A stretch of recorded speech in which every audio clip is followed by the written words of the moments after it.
You've come to the right place if you're looking to create, launch, and scale a high-value online training program. I'm your guide, Chris Badgett. I'm the co-founder of LifterLMS, the most powerful learning management system for WordPress. Stay to the end. I've got something special for you. Enjoy the show. Hello and welcome back to another episode of LMS Cast. My name's Chris Badgett. I'm joined by a special guest. Her name is Natalie Anne. You can find her at natalieanneads.com. She's also got a resource for you to get your Facebook ads set up, a checklist. That's at natalieanneads.com/free-ads-checklist. Welcome to the show, Natalie. Hi, thanks for having me. I'm really excited to interview you today. And we're also live streaming this because we get asked constantly for Facebook ads advice. I'm a software creator. I'm a community builder, but I'm not an ads expert. So I'm excited to get into it with you today. Before somebody's really a perfect fit for ads, whether they're on Facebook or Instagram or whatever, what do they need to have in place to be ready for ads? So I typically recommend for business owners to have a few things in place. It's good to be generating consistent income in your business already so that you're not completely relying on ads as like to make your money. You need a validated offer to run your ads to because you want to make sure that it actually sells and people want it before you start running money to it. And you also want a strategy in place that actually converts, which is typically a funnel that actually converts. So to have that proven organically before you start amplifying it with ads. That's awesome. What are you seeing in course creators and coaches the best conversion tools being, like webinars, sales pages? Like what should we be driving to with our ads? So with course creators, I typically start with like a freebie of any kind, like a PDF freebie, just to warm up their audience and generate more traffic to their pixels. And if they like to sell their actual course, I would typically lead it with either a free webinar or a free challenge. So it could be like a 5-day challenge or something. So it just depends on what they're most comfortable with and what they have time for, because obviously like a 5-day challenge takes up a lot more time and it's a lot more commitment to your audience than just a 1-hour webinar. That's awesome. And you do both Facebook and Instagram, owned by the same company, now called Meta. What does it make sense for Facebook or Instagram or both? Like, how are they different from an ads perspective? So, they're actually not different at all. They actually all run on the same platform. And that's a lot of people think that they're two different types of ads, but they're actually the same thing. You can have the option to create your ad and only have it run on Facebook and only have it run on Instagram, but that's not something that I typically do unless you have a business that you know that your audience is only on Instagram and you only want to do that. But typically I do run it on both platforms because when you set it up, it just automatically puts it on both platforms. So we're targeting the person, and it doesn't so much matter on which platform they discover the ad. It's the right person. Mm-hmm. What's some person targeting advice you have? Like when we're setting up our ads and we're trying to, you mentioned the pixel, like, are we trying to retarget? Are we trying to create lookalike audiences? Or if we're going after like somebody cold that's never heard or seen us before, like how do we target effectively? Where's our best use of time in terms of picking who to market to with ads? So something that's really important with creating your audiences, especially like with your cold audiences for Facebook ads, is really, really understanding who your ideal client is. And there have been a lot of recent changes in Facebook advertising where they got rid of a lot of detailed targeting options. So where like a year ago, I would be pretty narrow with my targeting. After the iOS 14 updates, you do have to go more broad because Facebook seems to favor more broad audiences. But it all comes back to who your ideal client is. So I typically ask either my client or myself a lot of different questions, like who is this person? What do they like? Where do they hang out online? What brands are they interested in, etc.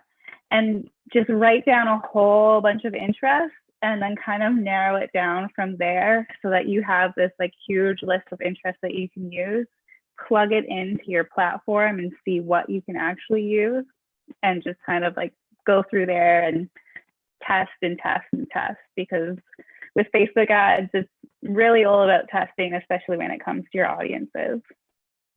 Do you have like a minimum budget recommendation? Like if you're going to do it, like you need to spend at least this much a week or a month for it to even be worth it? Yeah, I mean, it depends on a lot of things. It depends on what your overall goals are with your ads.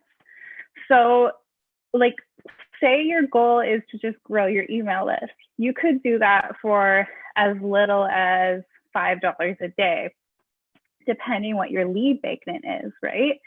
But if your goal is to sell a $500 course, for instance, you would obviously need a much higher budget to do that. So I do recommend, like, in general, for ads to have a budget of at least $10, $15, $20 a day.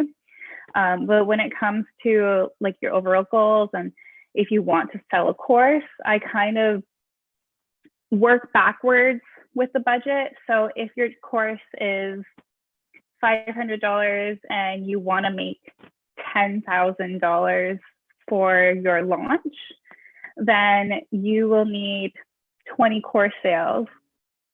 And I work backwards from that, being like, okay, so 20 course sales means that you have to have a certain number of people at your masterclass, given your conversion rate on the class. And then also work backwards again, you need so many leads to get that many people on the class. And then your average cost per lead, multiply it by that number to understand what your budget is. I don't know, like, I hope that made sense.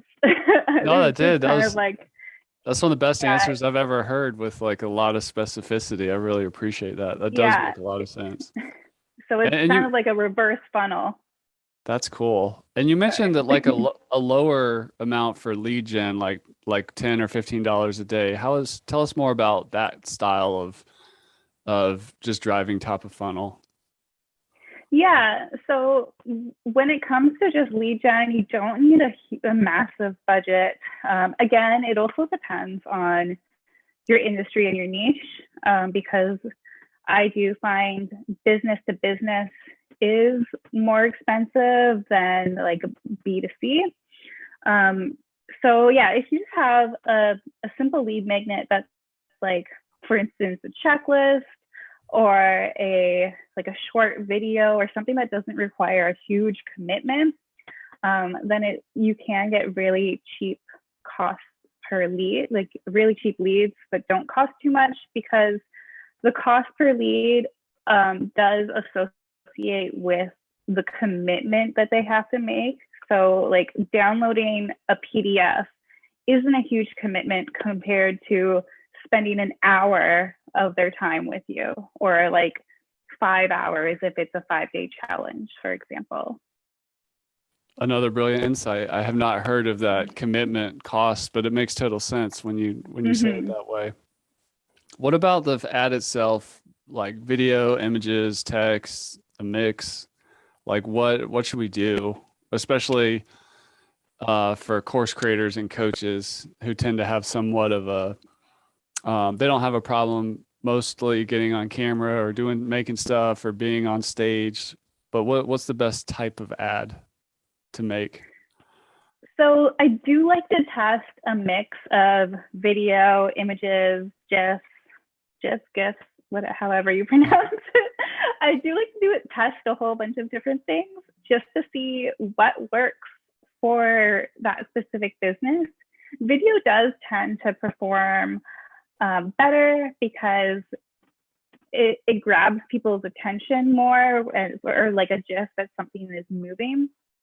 But it all really depends on a lot of things. It depends on what your ideal client likes, and if they're the type of person that would even watch even a little bit of a video. So it's, when it comes to understanding what type of ad would work best for your specific business, you really just have to test and see what will work. So try a little bit of everything, and then that will give you a better understanding on what does convert the best. And I'm assuming so, but I want to ask, should we avoid stock photography and stock video and stuff like that? Or is it okay to use those things?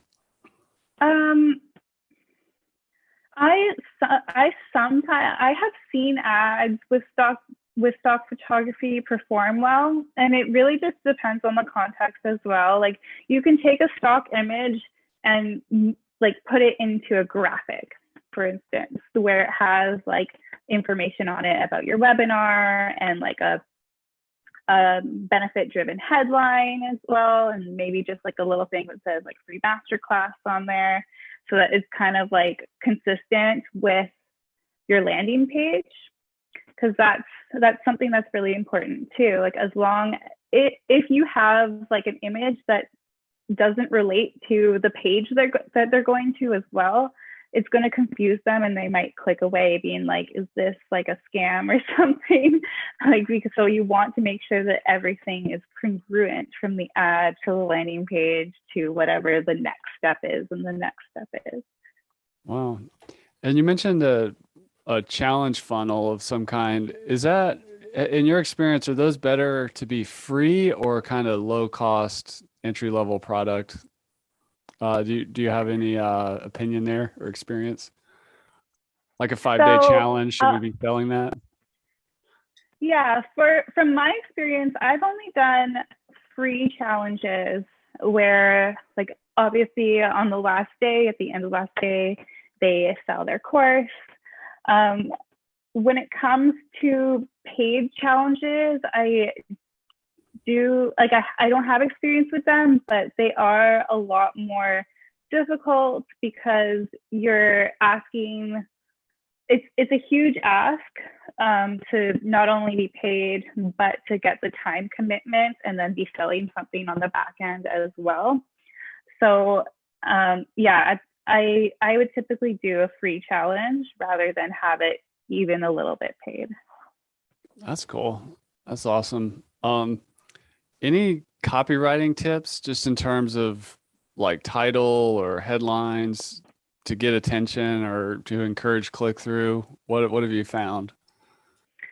Yeah, so when it comes to copywriting, I'm sure a lot of people already know your very first line is the most important line. So you really want to make sure that it resonates with your ideal client. And this is where it's also really important to understand exactly who your ideal client is, what their pain points are, or the pain points that you can solve are. So a lot of times in the hook, in the very first line, I will dig into their pain points or do something that just like grabs their attention, and then just gets them to read more. Because the whole point of the very first line is you want them to click more, or even just click on the ad itself, because that is typically the only thing they will see. And then they'll have that like see more button where they can read more of your text. So you really want to entice them to read more by digging into their pain points, or having a question that you ask where they're saying, yeah, that's me too. That's awesome. Is there like a minimum price point for a course or coaching program where it like ads just can't work, like it's too cheap for it to work or something like that? Or is that more of a it just really depends kind of thing? Or is there like Uh, let's say we have some I don't know, even like the cheapest course I've seen is probably like 10 or $30. Can we still use ads? so for a $10 or $30 course, you can still sell that with ads, but I would recommend selling it on like in the middle of your funnel. So I would recommend running ads to a freebie and then selling it on the thank you page and then selling it through email sequence. So that way you're building your email list and you're actually making your money back on your ads with the course that's on the back end of the freebie. That's awesome. What are some do-it-yourself people setting up their own ads? What kind of mistakes do you see that they, and if you can speak to specifically course creator, coach type people, or more broadly, like what are the classic mistakes when somebody they don't have a lot of experience with Facebook or Instagram ads? What do they do wrong? Um, One of the biggest mistakes is people will boost their posts and think that that's an ad. It is, I guess it's a form of an ad, but it's not. You don't have as much control over the way that Facebook spends your money as you do as if you set up the ad. Set up the ad within the Facebook platform. You don't have as much control over who sees your ad and how Facebook spends your money. Typically, when you set up a boosted post, it's for engagement. So you have to really be clear on what your overall goal is with your ad. So if your goal is to get conversions and people to sign up for your freebie, and you're boosting the post that's optimized for engagement, you're not necessarily going to achieve your goals with that. And another mistake that I see people make is they I guess they're kind of like, sometimes people are too impatient with ads because they might not always work right away. It's a process with them sometimes. You have to test out different things, give Facebook enough time to accumulate data to understand who your audience is and what type of people resonate with this ad, and give it time to then understand, like, okay, this ad won't work, I'll turn this one off and try this and try that. And it's a work in progress to get to your winning ads. So sometimes people just like, it doesn't work in the first day and they turn it off and say, no, Facebook ads don't work. Is it possible to find an ad that will like continue to work for a long period of time, or is it one of those things where it'll only work for a certain amount of time and then you got to figure out a new thing? Is there such thing as an evergreen ad that can just last for months and years? So it is possible. I have had ads for clients that have worked for months without even needing to do too much to them. So it is possible, but you can't like rely on that. Like it depends on so many things within like your niche and your industry, and like other people running ads, bringing the costs up. So, and like sometimes you get ad fatigue. So it's hard to say if it would happen or not when you do get a winning ad.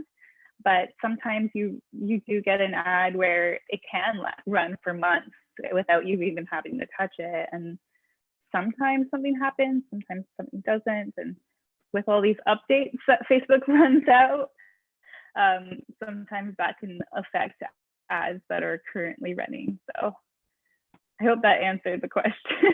Yeah, that does. Another thing you mentioned was like the ad objective, like conversions. I know when you're setting one up, sometimes you can optimize for comments or engagement, conversions, video views, website visitors. There's these different options. Like, what's the most important in there for a course creator, or should they have something in all those ads for all those different types of things? I would say the most important type of campaign for a course creator would be a conversion campaign, because with a conversion campaign, you will get people to opt into your freebie, which is a conversion of itself, a lead conversion. You can also get people to purchase your course if you are running, like, say you're running a retargeting campaign after your freebie, so that you can remind people about your course. You can have it optimized for people who are most likely to purchase your course. So I mostly run conversion campaigns. If I do a video view campaign, it's mostly to build a warm audience, because you can run a video view campaign to build your warm audience and then retarget those video views for a cheaper cost per lead. So I typically stick with conversion, and then I use the video view campaign to lower cost per lead. Wow, that's some pro stuff. For video views, like what kind of content is that? Like you're attracting your tribe, right? And you're seeing who's interested. What kind of content goes in a video view campaign? So it would all be value based. So you want to deliver value. I typically recommend my clients to do like a really tiny piece of what their actual course is about, so that you're attracting the right people who would be interested in your end result, right? And some kind of value that can give them a little bit of a win, so that when they experience that win, they can associate that feeling back to your brand. And so when they see another ad for your freebie, they'll be like, oh yeah, it's that person. Like, they helped me with this. I'm going to sign up for their freebie right now. That's awesome. And then digging into the retargeting a little bit, if we have a conversion campaign focused on a webinar or a top of funnel, or a lead magnet that kind of nurtures into the webinar, who are we retargeting, and how do we, what's the messaging around content in a retargeting ad? So the retargeting ad you're talking about is for the free webinar to retarget the people who signed up for the free lead magnet. Is that what you're saying? I might have even gotten confused. I guess just how can we best retarget, and like what does that kind of content look like? Like who should we retarget? Is it how'd they get on the pixel? So the people that you can retarget your email list. You can retarget anyone who's engaged on your actual website. And you can also retarget anyone who's engaged with your Facebook page or your Instagram account. So those are like the 4 categories of people that can be retargeted.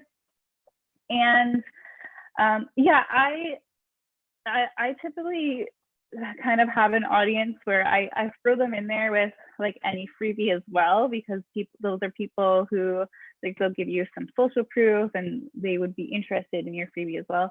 But let's say you are running an ad that's just retargeting. You don't want to do any cold audience.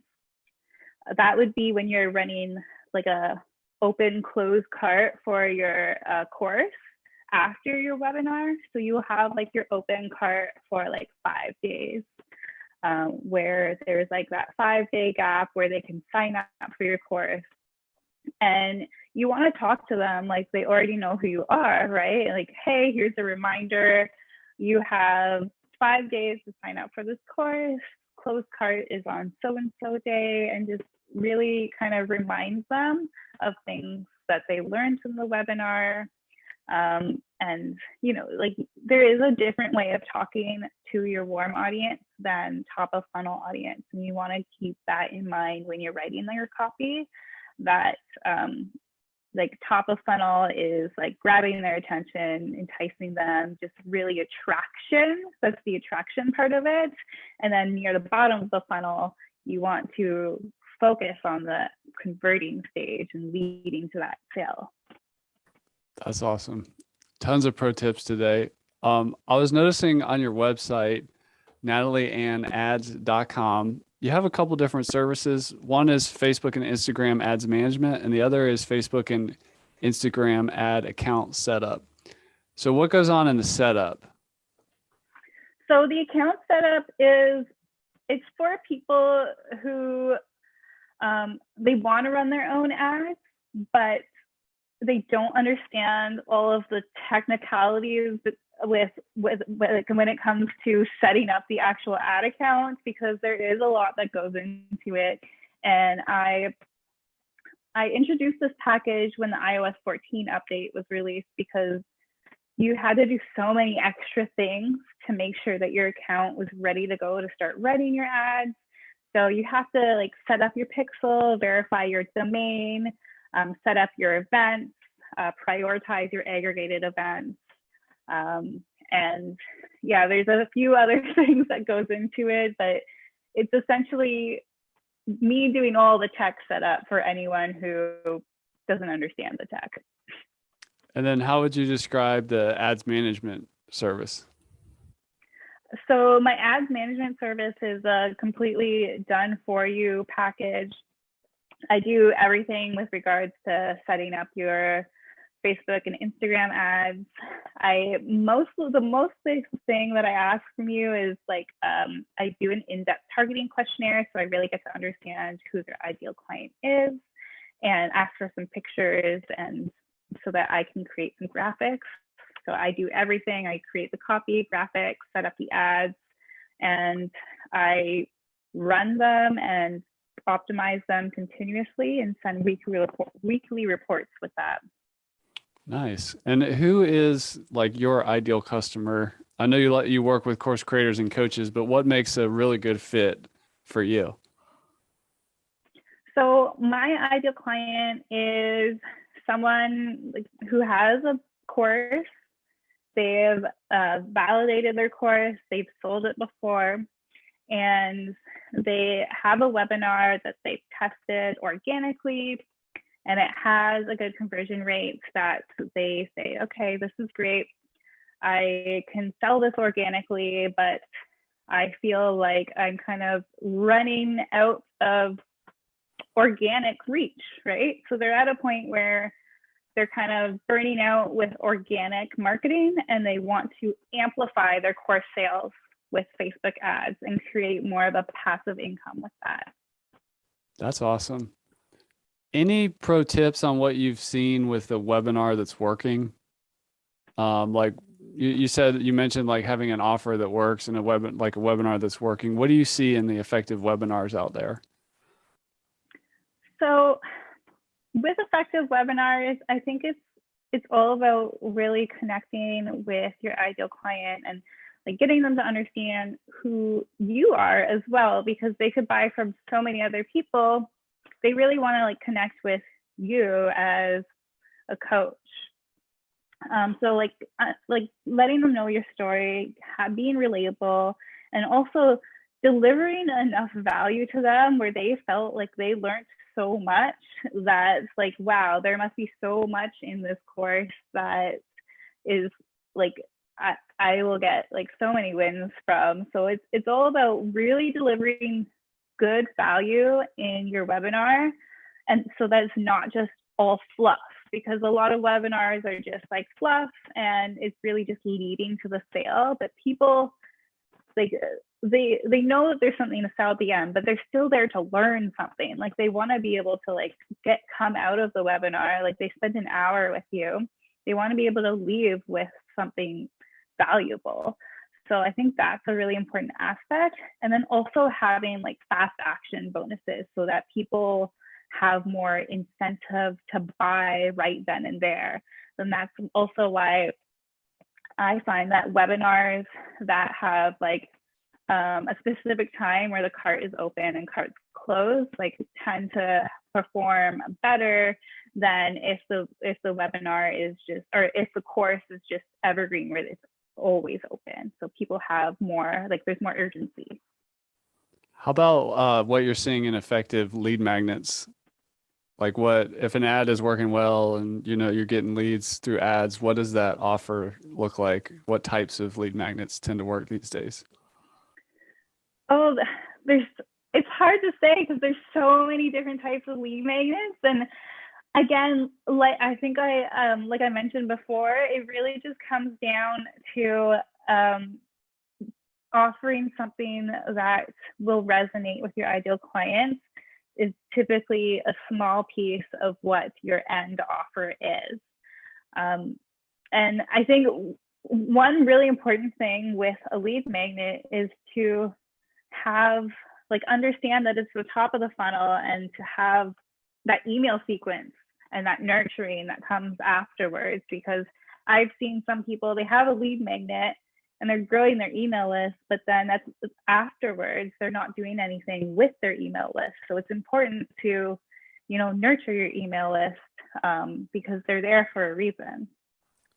Do you have any best practices there, like in terms of like how long a nurture campaign should go on for, how many emails is appropriate? I know there's massive, it depends in that question, but if somebody's going to build out a nurture sequence, should they think about like 3 emails, a month worth of emails, 3 months worth of emails, a year? What do you recommend?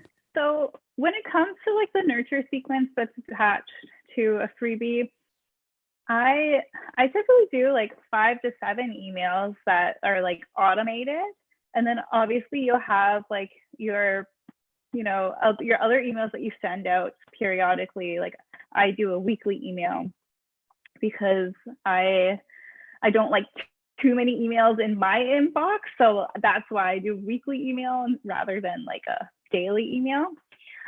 So yeah, when it comes to the nurture sequence attached to the freebie, I typically do about 5 to 7 emails, with the very last email being like a call to action to an offer. That is awesome. What can people expect in your ads checklist? That's at natalieanneads.com/free-ads-checklist. What's inside the checklist? So the checklist is kind of a rundown of everything that you need to do to get your ads set up in your business. So it kind of goes over each step that you need to take up to setting up your ads and hitting publish. Nice. And yeah, it goes with setting up an ad that will build your email list specifically. So I do go into like a kind of like a lead magnet and like building your email list with that lead magnet. And last question before we go here today, how did you get into all this and figure all this out? What's your story? My story is, well, I was a bartender for over 10 years, and my running down my body doing that. And then I always wanted to be an online entrepreneur and never really knew how to get into it. And then I got pregnant and went on my mat leave. And I actually started doing affiliate marketing, like high ticket affiliate marketing during my mat leave.